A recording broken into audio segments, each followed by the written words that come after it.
Welcome, and thank you so much for joining our session today. Our session is on how SaaS companies make smarter products and business decisions, and it's really based very much on much of the real live work that we do with SaaS companies day in, day out. So I'm joined here today by two of my colleagues, Diana Nanova, who is a customer engineer based out of Berlin, and she specializes in data science, data engineering, and helping in particular our digital native and SaaS customers and partners to build better products on top of GCP. And Rafa, who's joining us from New York today, he's an ISV solution architect, doing much the same thing, but working exclusively with some of the world's largest ISVs and SaaS software companies. And my name's Tom Cannon. I head up a team here at Google, along with Rafa, called the ISV and SaaS Center of Excellence, and we are exclusively focused on working with the world's top software companies to help them partner with Google. So in terms of what we're going to cover today, we're going to start off with a little high-level context. I'm going to talk about something that we call the SaaS flywheel, and then we're going to focus on three of the key aspects of building effective SaaS business intelligence. And then Rafa is going to unpack that in a little more detail to talk about some of those principles in much more detail, and to also outline a typical cloud BI stack. You won't be surprised to hear that we're using GCP or Google Cloud Platform as our example here, but really many of the things that you will see are very much applicable to other platforms. And then the bulk of today's session will be with Diana, who's going to be doing a demo for you, and she's got a bunch of different use cases that she's going to run through. And I would ask, if you have any questions throughout this entire process, then please feel free to stop us, to interrupt us. I would encourage you to use the chat if you have any questions, and we'll pause in between each of the speakers to make sure that we allow time for that. So with that, I will jump into the content. So as I said, our team's mission is really pretty simple. We're here to help the world's best software companies partner with Google. And what we've learned over the years is that there are a number of key elements to those conversations. And we've turned that into a program that we call the SaaS Accelerator Program. And it focuses on three of what we think of as the major shifts in the industry, some of the largest, most important, most impactful shifts in the industry: modernization of legacy infrastructure and continual modernization of more modern infrastructure to the best possible architecture. Intelligence, bringing data both inside the business and into the products that your customers use. And co-innovation, building ecosystems between companies and between developers to help accelerate your product. And then lastly, of course, the ever-present theme in SaaS, which is go-to-market, and we spend an amount of time with our customers making sure that we're focused on that and that we are helping them to bring their products to market and be successful with their customers. So we break that down in a little more detail. We focus on app modernization first and foremost. So this is about making sure that your application not just runs as effectively as possible in cloud-native architecture, but also takes on some of the key principles around SaaS, and to help you with decisions around the right tenancy models, whether it's a single tenant model or a multi-tenant model, making sure that you're set up for the best possible architecture to help you scale for your customers. And of course, that naturally then lends itself into the operational side of things. And, everything from the very, obvious and well-known principles around DevOps, or DevSecOps as it's often known, moving up the stack and in particular into SaaS service management. So making sure that you're building the best possible service infrastructure to make sure that not just you, but your customers can create environments, they can monitor the health of those environments, and they can upgrade them and patch them, etc. As we move down into that intelligence section, there's really two aspects to this. And the first one is the one we're going to focus on today. So business intelligence is really all about the internal use of your product, building very much on that SaaSops theme. This is about making sure that you have the data connected in order for you to be able to make better business decisions, better data-driven business decisions internally. And then smarter products is all about using things like AI and ML and data visualization techniques within the products that you sell to your customers. As we move through that circle, we focus on integrating with other elements of Google, whether that be Google Pay if you're in financial services, or Google Shopping if you're in retail, etc. and then to help our partners and our customers create ecosystems around their applications. And then finally, as always, we work with our partners to help them be successful in the market. So we're going to focus today on the business intelligence element of that. And, really, I'm sure I don't have to underscore the importance of being data-driven to this audience. The evidence has been clear for many, many years now. You're much more likely to acquire customers, you're much more likely to retain them, and you're much more likely to be profitable. So I'm not going to spend any time on the business case for this. And in fact, when we talk to SaaS companies of all sizes, actually having data is not really the issue. And most SaaS companies are awash with data. They have data coming from all different sources, but it's not enough simply to have that data. It's what you do with that data. And so what I'd like to do is just outline 3 principles that we've come to learn are paramount if you're going to transform from being a company that has lots of data to being a company that's really data-driven and using that to create their own internal business intelligence. The first of those is kind of obvious, but actually, perhaps not done as often as you might expect, and that's to integrate those data. Having a ability to look at your CRM data within Salesforce or Copper or whatever, or be able to see your Google analytics for marketing or web traffic, or even some more advanced product things. Having all of those data silos is great, but they don't enable you to answer the big questions. For example, it's great that you drove a customer through a marketing campaign to your site, but what's the lifetime value of that customer, and how do those customers utilize their products, and how do they grow over time? Those things often require connectivity between different systems. And if at all possible, you should be doing that stuff in real time, so you can pivot on the fly, and people who are able to make those decisions can make them in real time rather than having to wait for an overnight batch or something. The second of those is to ensure consistency, to make sure that if you have a definition of a customer, that definition is shared across your entire organization. If you have the definition of a sale, that same, or a transaction, that same definition is shared across everyone in the company. Otherwise, you might as well have those silos, because there's nothing worse than people thinking they're looking at the same data, but actually aren't. And then lastly is to empower your entire organization. And this is actually one of the most consistent themes that we see coming through with people who are elite performers. There are some companies that have data and they make that data available to certain groups of people. It might be sales strategy, it might be people in data science or data ops. But the companies that really excel at this make that data available to everybody across their organization, from the CEO downwards. In fact, some of the best stories we hear are about CEOs who are accessing this data on an hourly basis or a daily basis to find out what's going on with their organization, and they're sharing it. And critical to that is the ability not just to access that data, but be able to utilize that data to leverage it through things like custom reports and dashboards, etc., and alerts to make sure you're getting the right data at the right time.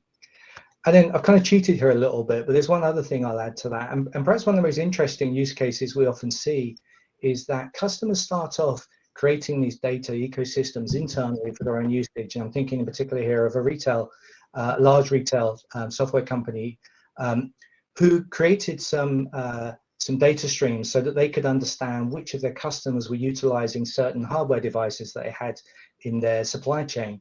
And they would use that in their customer success conversations with the customers to make sure that they were getting value out of it. But of course, after the customers started to see value in those conversations, they asked for those same features to be added into the products, because those same features will drive much more efficiency, much more value for the end customer. So that cycle fulfilled itself, and now that data stream finds its way into the individual customer's instance and is now a paid add-on feature that customers use to optimize their usage of the product. So to go into a little more detail, I'm now going to hand over to Rafa, who will talk you through some of that a little more.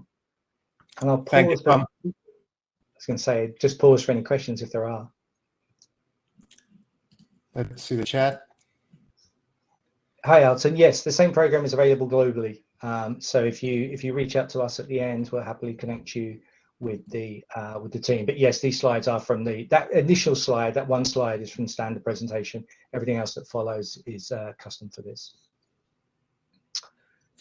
Thanks, Amy. Couldn't agree more. Sorry, Rafa, over to you. Thank you, Tom.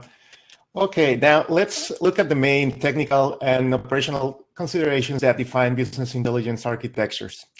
So the first one at the very top level, about consumers. So we're talking about executives, analysts, data scientists, and engineers, all kind of roles that use product and user and product data. But each one consumes it in a very different way. And the question they answer with this data is normally linked to their specific business unit challenges. We like to call them insights consumers, and they come in all shapes and sizes. Business users create and distribute dashboards. Analysts write queries in SQL queries. Scientists perform predictive analytics, and data engineers manage ETL pipelines. The way they consume this information can be classified in what we call different data. So each of these insight consumers, as we can see here, have fundamental questions to be answered and communicated. These questions or challenges can include things like, how are users engaging with my SaaS by the product team? Which products are working best for users by customer success? Or what are the root causes of performance issues by the engineering or SRE teams? So next, at the bottom of the architecture, we see our data sources. This is where we ideally have the data to answer the insights consumers' questions. Unfortunately, it's almost certain that the data from these sources is not necessarily formatted or structured to directly provide useful results.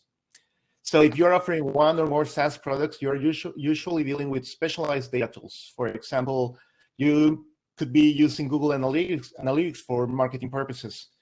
Your engineering team might be relying heavily on SRE and cloud health monitoring solutions like Datadog, Splunk, or Google Cloud Operations. Your products will also have user data that is collected programmatically. So that kind of data that is stored normally in relational databases or NoSQL databases. And they are also going to be leveraging real-time user experience data with tools like Quantum Metric. Lastly, your business and sales teams, they use completely different tools. And those data sets are linked exclusively to CRMs and ERPs in many cases. While these data sources might not be enough for specialized reports, well, these data sources normally are already used for specialized reports and one-to-one metrics, but they really can't scale or they cannot answer complex questions that require data from the entire company. So there's a lack of merging, aggregation, transformation, or formatting. Also, I would say in many cases, this data doesn't go beyond basic reporting or custom dashboards, in spite of having huge potential to impact business operations directly on a daily basis. This is what makes the middle tier so important. At Google, we have worked extensively on tools that process data and seamlessly bring valuable data together and deliver those experiences to the right people. We can expand and democratize the utilization of this data by bringing down data silos. We can make it possible for someone in finance to access data generated by the engineering team and combine it with their own. And likewise, data from a marketing source or tool can be analyzed by product, customer success, or sales teams to make decisions about upcoming features. So we call this middle tier the data platform tier, and it is its main focus is to manage the data lifecycle by providing the right components to collect, process, analyze, as well as activate and empower through data. The analytics tool built on top of it is used across the entire organization. Product team can keep an eye on performance in real time. The business team can track conversion rates. Product managers can use it for A/B testing and experimentation analytics to evaluate and improve product functionalities. And architects and site reliability engineers can use it to track long-term trends on user latency metrics across their web and mobile apps. Use cases supported by this platform span across almost all business areas in the company. So in the next slide, we're going to talk about how high-level overview, how high-level architecture of a data platform looks. So this is what handles the end-to-end process, delivering the right data to the right insight consumers. In the heart of this diagram and the heart of our data lifecycle architecture is BigQuery. BigQuery is a fully managed serverless data warehouse that enables scalable analysis. In this diagram, you can see BigQuery can ingest streaming data coming from the left. This is coming directly from sources like Google Analytics or Salesforce, and also batch data that is processed from object storage, so taken from an S3 bucket or a GCS bucket, Google Cloud Storage. and comes from that data might be coming from systems, files, or databases. This is part of what we call the collect stage. Once the data is collected, it needs to be aggregated and transformed to make sense of it. For this purpose, you might already be familiar with some of the open source solutions like Apache Beam, Hadoop, and Spark. Or in this case, on GCP, we have managed services like Cloud Dataflow, Dataprec, and Dataproc that can take care of that. These services are built. These services are focused on building pipelines and automate process to transform your data to the desired schemas and formats to create new useful data sets. So moving on to the analyze stage, we can leverage BigQuery SQL capabilities directly. So those are accessible through the UI, SDK, the command line, and also connect to other data analytic tools that leverage Google's AI. In our stack, we have things like BigQuery ML, AI Platform, and AI Hub for data scientists with specific. And we can also support popular frameworks like Spark, Keras, and TensorFlow, and tools like Jupyter Notebooks. So access to this data at this point makes it easy to work on projections, trends, forecasting, and even building your own ML models. For example, a model to predict market segmentation. On the right side, we can see that the output data is used for data experiences, those that we talked about at the very beginning. These are tailored to specific audiences using their preferred tools. In this case, this is where business and marketing teams would access relevant data from dashboards. In this case, built with visualization tools like Looker. As part of the Empower, what we call the Empower phase, they will have access to these metrics probably in real time, but also reports that can span across months or even years.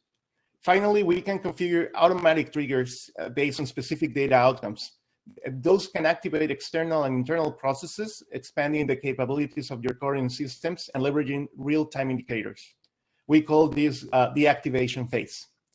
So this is all about the level architecture. And before moving on to the next section, I would like to see if there are a few questions on the chat.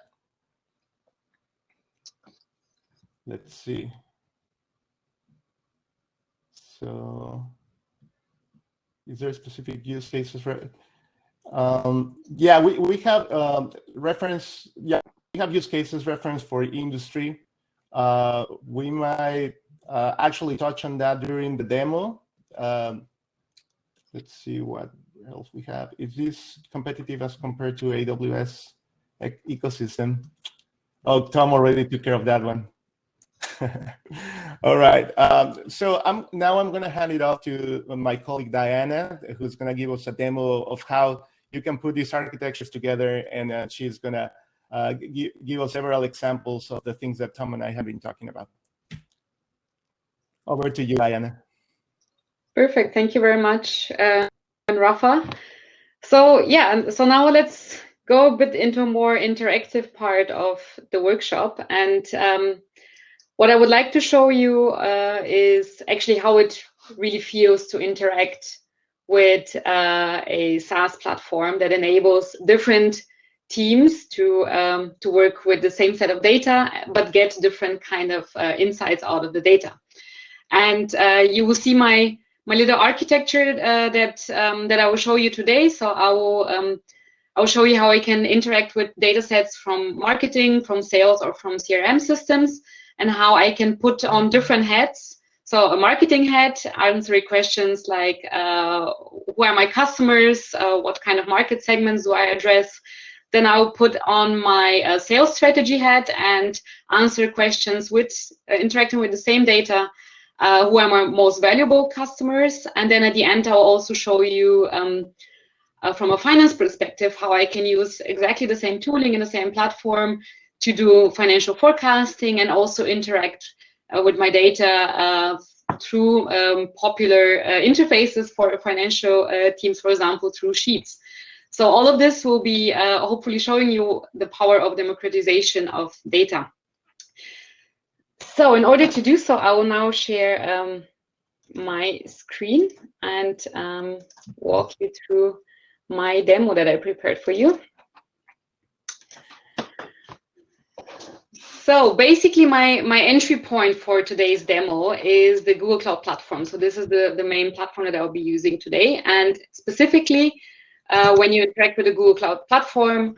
Of course, there are different products and services that you can use, but what I'll be focusing today will be the service or our powerful serverless data warehouse on Google Cloud, which is called BigQuery.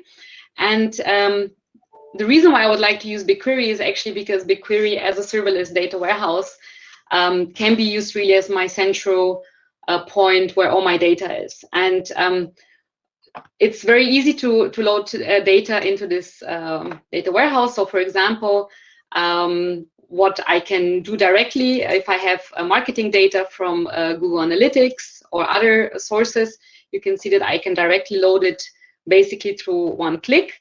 And this is something that I've done before the session here, that I've loaded some Google Analytics data from our Google Merchandise Store. And let me show you, once I've loaded the data, what actually happens is that the data is put into one of my data sets. And particularly this data set I will be showing you today is also a public data set. So it's also made available to every user that interacts with BigQuery. And let me show how this data set actually looks like, the Google Analytics data set.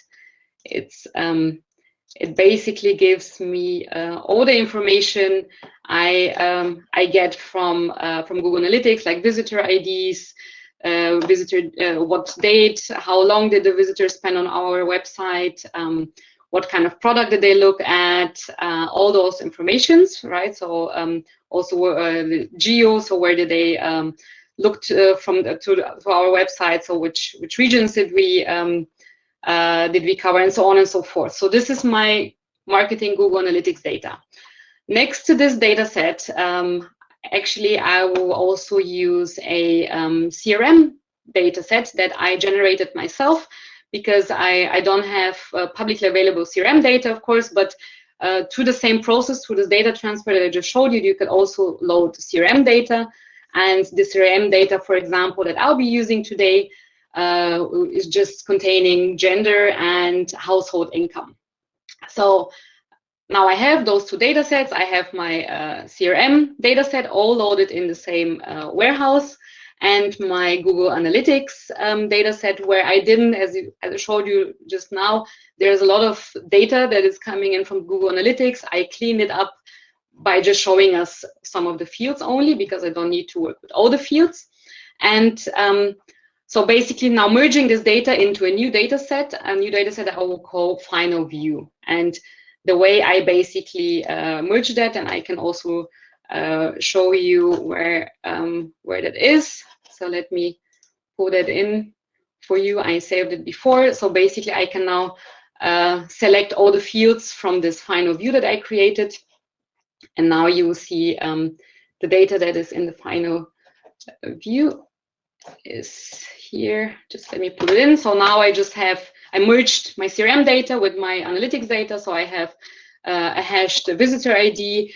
I have the operating system for my visitor on the website. I have what they were looking at, what did they buy, and the household and the gender, which is not cut off because I've zoomed in now, but that's basically the set I'll be interacting now with.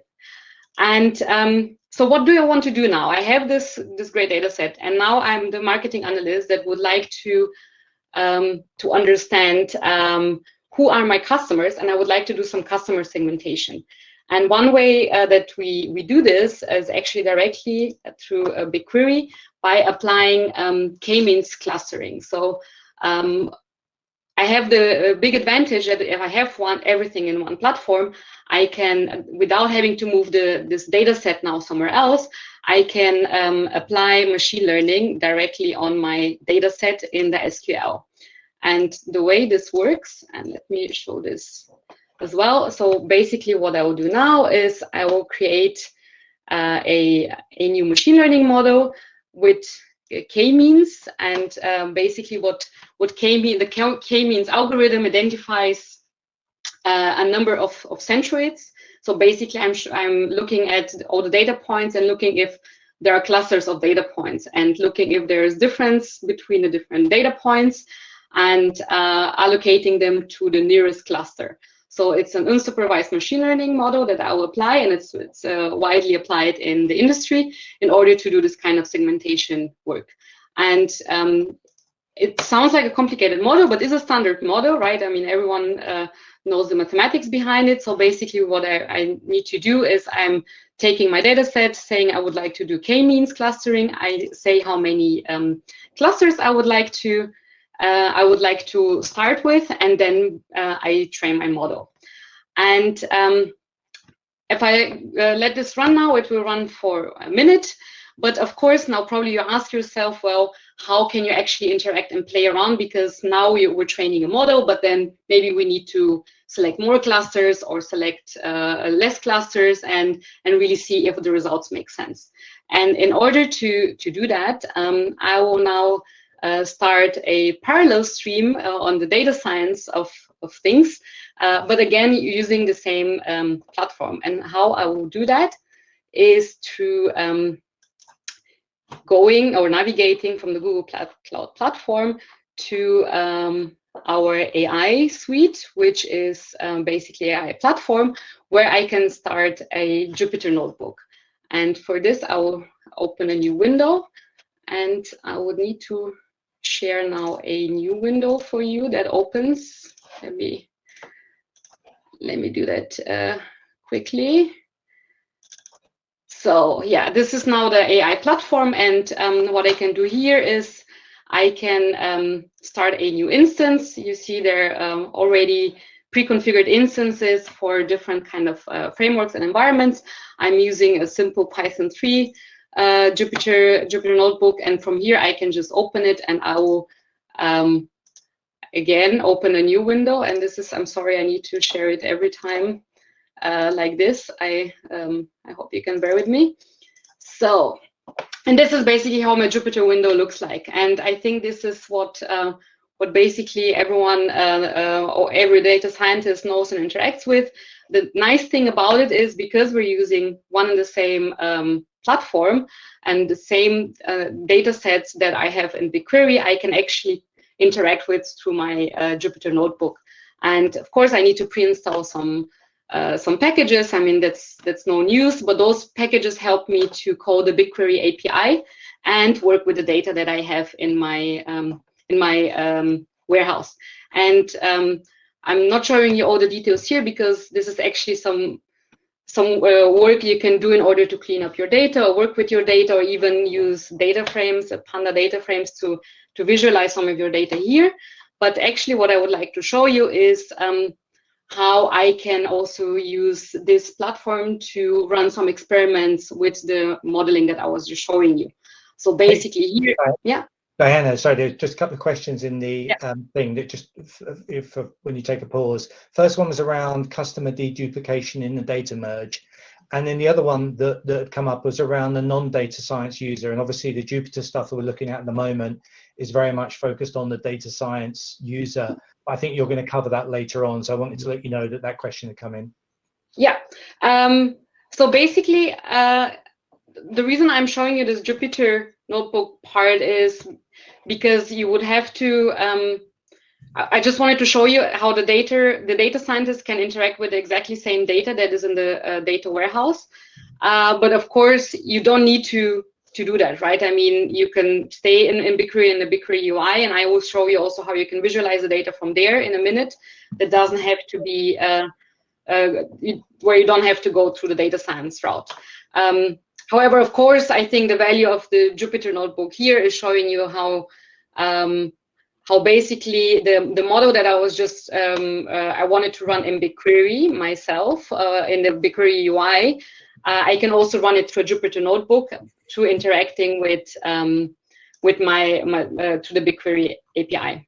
And I'm also going back in a minute to the BigQuery UI. No worries. I don't want to go into the hard details of the data science here, but just to show you here, you can run those experiments. For example, I can run the same model for different cluster sizes, and then based on different parameters that I get from the model training, I can decide which cluster makes most sense for me. And here you see I've run my experiments, and based on the indexes, I'm not going into the details here, But I would choose the cluster k-means clustering into 4 groups because those make most of the sense from a data science perspective. And now let's look through the again through the eyes of our and then I think I will just show my entire screen because otherwise I'll have to jump in all the time.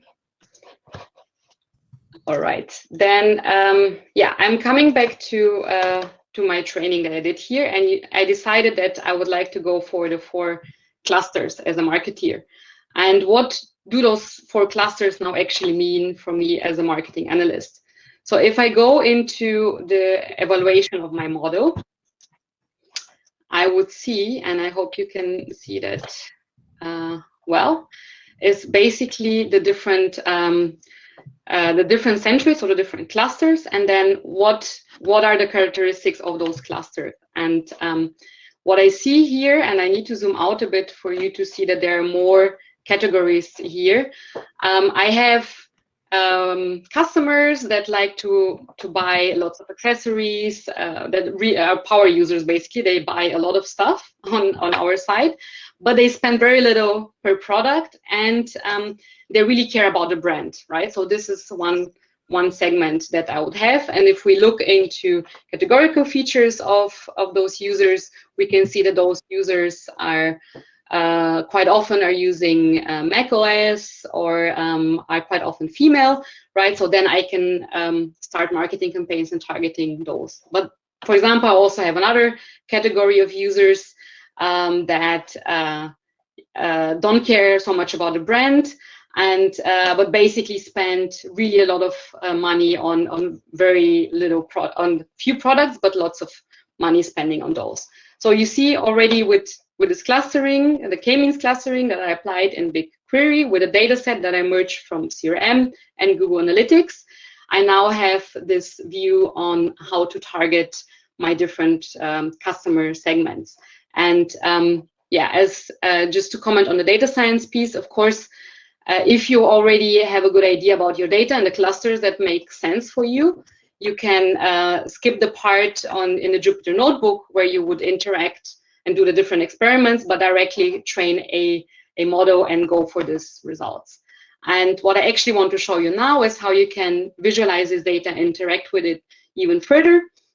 And one way we can do that is through visualizing the data, for example, in Looker. And how would it look like? So Looker, again, is calling the BigQuery API and giving you different overviews of your Google Analytics data, for example. So let's get into the Google Analytics view, and you will see in once it's loaded that also here we can visualize all the metrics that were actually in my data set already, right? Like session duration, traffic. I can set alerts, and so now again I have my marketing hat on, right? I maybe would like to monitor what is happening and maybe react with some coupons, or maybe send out some marketing campaigns for those users. So here I can really monitor what is going on, where is my audience from,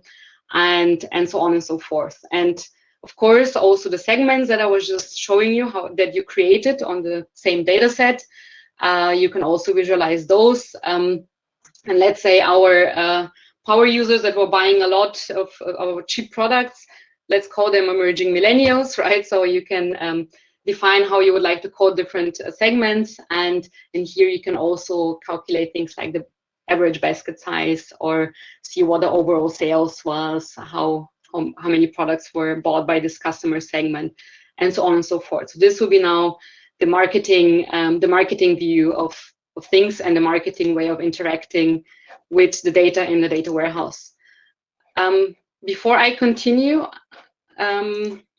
anything I would need to answer in the chat? Let me just check. Couple of points in there from Alton about the any special recommendation AI by Google, and for example, in the same way that Google Analytics provides smart recommendations. A big topic there, but over to you, Dana. Yeah, Yeah, let me show that for you, and share again my screen.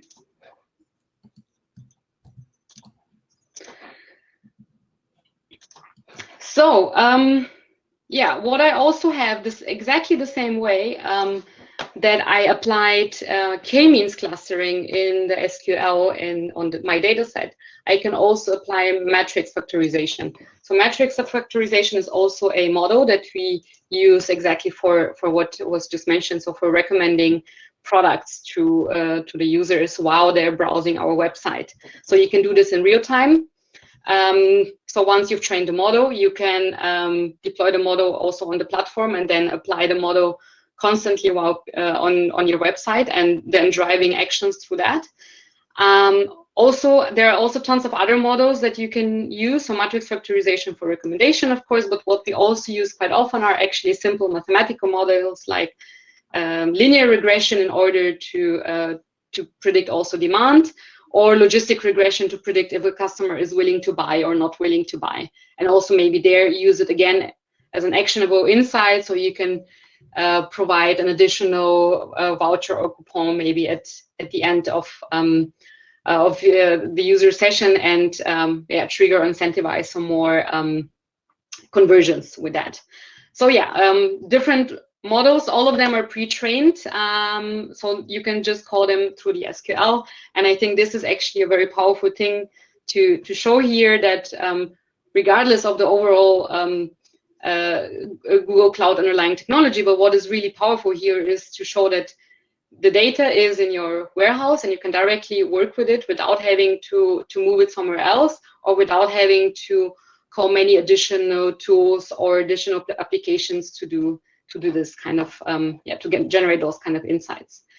And I would also like to show you now putting my my other hat, so basically now putting the hat of the sales strategist that I would like to calculate or maybe predict the customer lifetime value. And how I would like to do that is in a very similar way. Basically also here I'm taking different data sets. For example, a data set again from a CRM system. Also, I generated this myself, but here again through a connector you can get in data from Salesforce or whatever system you use. And in this data I have something like a customer ID again, name, age, job title, and so on and so forth. And another data set from my sales where I know the transaction date, what product was bought, or how many products, and the unit price. And also here, merging those two data sets into one data set. Again, I know the details are here not interesting, but again, showing you everything is in the same warehouse, merged together in one combined data set that I can now use to train again, a machine learning model to predict the customer lifetime value. And one way I can do that now is if I'm not a data scientist, and that's actually a good segue here to go away from the data scientist, but I'm rather someone who is not able to program the models themselves or cannot understand what kind of machine learning model we need here. I can use AutoML tables. So here we basically have pre-trained models from Google where you just need to feed in your data and then the model is trained automatically without the user having to say what kind of model is running behind. And the way I do this, again, I'm selecting from my interface the AutoML tables. So here I'm working with structured data and I'll import this data set that I have here, and let me show you how that works. So basically I'm opening this tables tab, and here I can directly import my data set from my warehouse. So again, no need to do anything additional work here. And basically say which kind of data I would like to use and what I would like to get out of the data. So here I say I would like to get out the predicted value of like how much will this customer spend with me in future. And once I've loaded the data, automatically all the columns are recognized. I just need to fill out what I would like to get out of this data, and then basically off I go train a model. This takes a couple of hours because, of course, in the backend, our systems train automatically several iterations until they get into a good model. And once this is finished, again, similar like in my data warehouse, I can also get the metrics of my model, feature importance, things like that. But more importantly, also here, I can export this model and now use it for actionable insights, or of course also use it in my visualization tools like Looker. Again, if you think of the interface that I was showing you before, where I could look into the customer segments, now also having this data running in my data warehouse with the model that predicts the customer lifetime value, I can also visualize that and do an assessment of my high value customers and see what the churn risk is, and so on and so forth. So also here through the same interface, but getting completely different insights that I would rather need as a sales strategist. And the last piece that I would like to show you, and Diana, sorry for sharing this. A quick time check for you. So we've got about 4 minutes left. So just so you're aware. Yeah. So the last thing that I'm going to show you is actually also pretty quickly and straightforward, because it is, again, I don't need to go into any different system here, but I can show you once again the third data set in my warehouse. So here now I have, let's say our online shop doesn't sell only merchandise, but also sells liquor. So because that's the data set that I had to work with, and basically I have now training data, also put on sales data, basically on how much liquor was sold and like how many items did I sell. And as a financial person, and I think here again, putting off my finance head, I'm maybe used to run classic statistical models for forecasting, like ARIMA time series forecasting.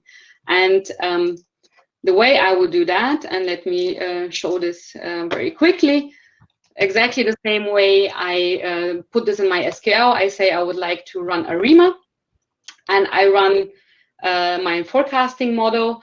Also here, you have the option to play around through the Jupyter Notebook, to play around with parameters in your data or feature engineer your data.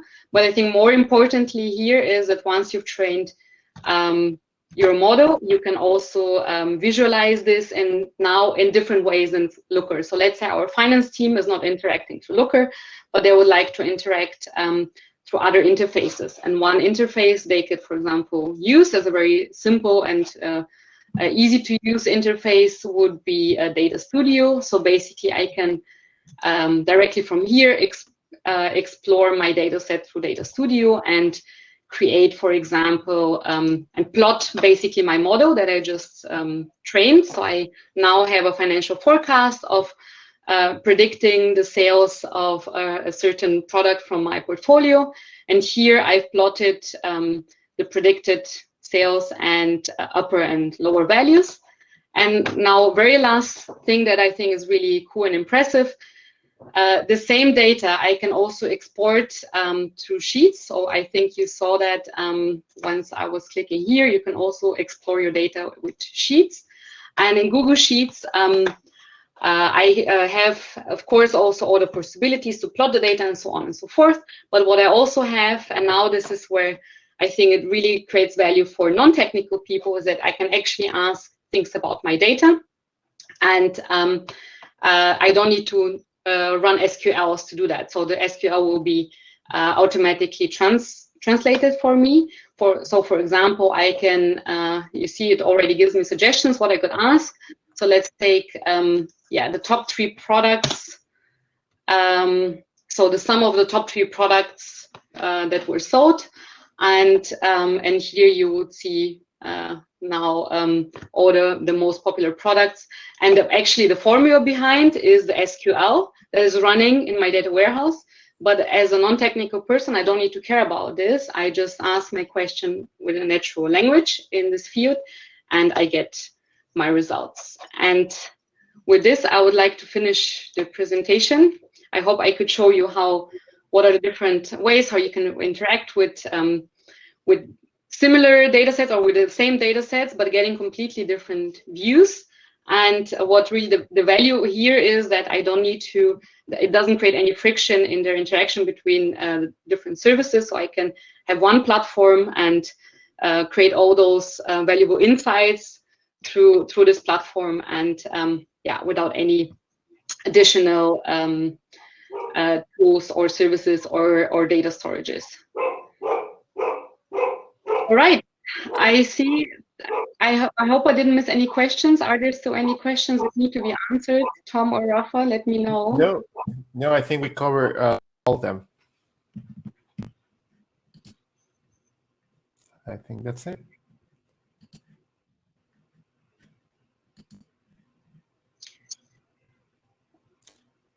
All right, then thank you very much, everyone.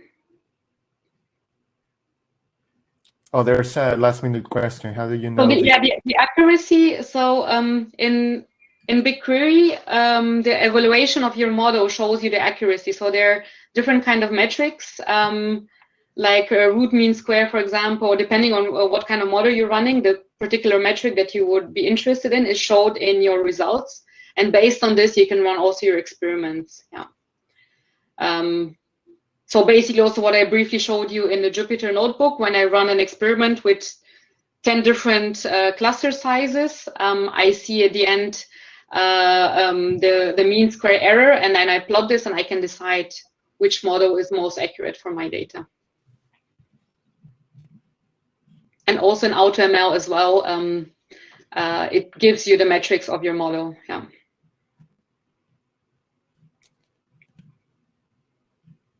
All right, I think we're at time. Thank you very much, everyone, for joining. And you can see on the screen our contact information, so feel free to send us any other questions that you might have. Thank you very much. I see there is one last question that I think is very important to cover. I'm sorry. Who owns all the data? Or the customer data is the customer data, right? So we don't have any kind of access or anything to do with the customer data. So if you have your own Google Cloud project and your own BigQuery storage and all your data that is there is not accessible to anyone from Google, and is really your own data and is not shared with anyone. So yeah, no worries on that. Please reach out if you have any questions or concerns.